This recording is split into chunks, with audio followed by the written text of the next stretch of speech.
Oke, baik. Selamat siang untuk Ibu Dokter Esi Emilia MSI. Pada kesempatan kali ini kami akan mempresentasikan hasil presentasi kami tentang rawan gizi pada bayi pasca bencana. Sebelumnya izinkan saya memperkenalkan kelompok kami. Yang pertama, Francisca Febiola Sitorus, Grace Josephine Pelupesi, Reza Maidavia Borusilaban, Trias Mesara Surbakti, dan Magfiratu Nafis. Selanjutnya, saya akan persilakan teman saya untuk mempresentasikannya. Rawan gizi pada bayi. Bayi dan balita masuk dalam kelompok rawan gizi di masyarakat, di mana prevalensi gizi kurang tertinggi pada bayi dan balita. Dalam Lapkesdas 2018, balita gizi kurang di Indonesia tercatat sebesar 17,7%, masih di bawah target RJPMN, yaitu 17%. Sedangkan permasalahan gagal tumbuh yang ditandai dengan tubuh pendek atau stunting sebesar 30,8%. Masalah tersebut muncul bukan hanya karena kekurangan pangan, namun bisa dari faktor lain seperti pemberian MPASI yang tidak adekuat, tidak sesuai dengan kebutuhan gizi yang ada di usianya dan penyalihan dini. Memburuknya keadaan gizi bayi juga terjadi akibat ketidaktahuan ibu mengenai metode MPASI yang tepat sehingga praktik pemberian makanan pada bayi dapat mengakibatkan masalah gizi kurang, stunting serta gizi lebih atau obesitas.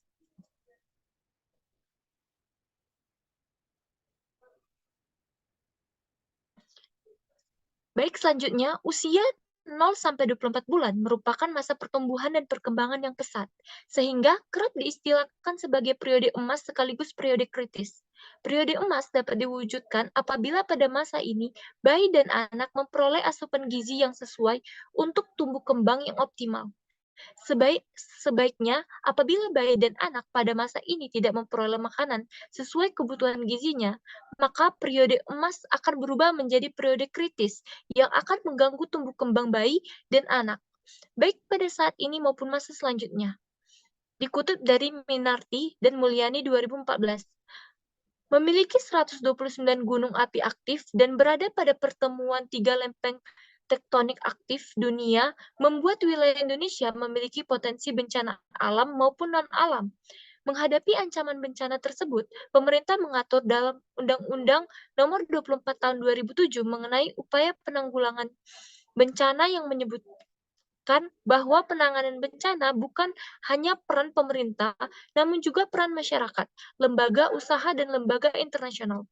Dalam kaitannya dengan bidang kesehatan, pada saat terjadi bencana dapat menimbulkan situasi kritis kesehatan. Oleh karena itu, penanganan kesehatan dalam penanganan bencana sangat penting. Baik, selanjutnya akan dijelaskan oleh teman saya. Adapun rumusan masalah, yaitu yang pertama, apa itu penanganan gizi kegawat daruratan?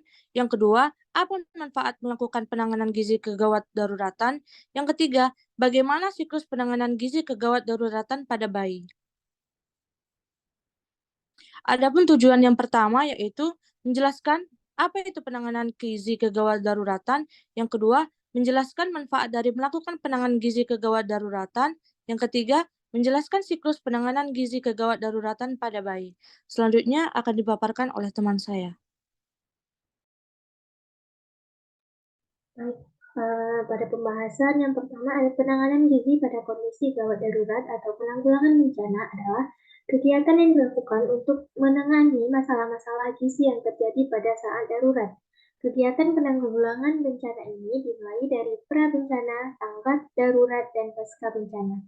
Manfaat melakukan penanganan gizi adalah dapat menyelamatkan kehidupan para korban agar keluar dari krisis pangan, dan juga dapat membantu para bayi yang menjadi korban agar kebutuhan gizinya tetap terpenuhi.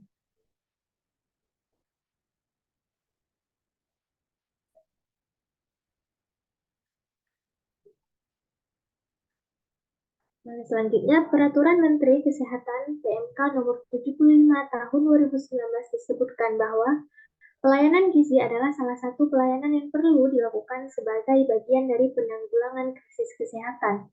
yang bertujuan untuk meningkatkan dan mempertahankan status gizi dan kesehatan korban bencana. Oleh karena itu, dalam pendekatan koordinasi klaster, koordinasi kegiatan gizi bencana merupakan tugas dari subklaster gizi di bawah naungan klaster kesehatan.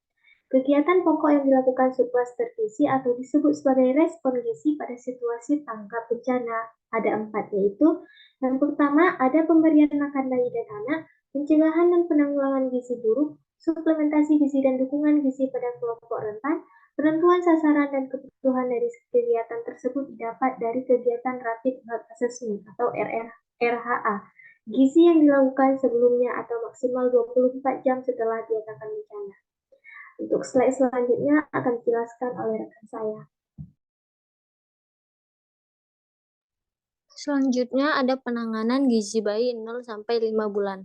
Yang pertama, bayi tetap diberikan ASI. Yang kedua, bila bayi piatu, bayi terpisah dari ibunya atau ibu tidak dapat memberikan ASI, upayakan bayi mendapatkan bantuan ibu susu atau donor dengan persyaratan yang pertama permintaan ibu kandung atau keluarga bayi yang bersangkutan, yang kedua identitas agama dan alamat pendonor ASI diketahui dengan jelas oleh keluarga bayi, yang ketiga persetujuan pendonor setelah mengetahui identitas bayi yang diberi ASI, yang keempat pendonor ASI dalam kondisi kesehatan baik dan tidak mempunyai indikasi medis, yang kelima ASI donor tidak diperjualbelikan. Yang ketiga, bila tidak memungkinkan bayi mendapat ibu susu atau donor, bayi diberikan susu formula dengan pengawasan atau didampingi oleh petugas kesehatan.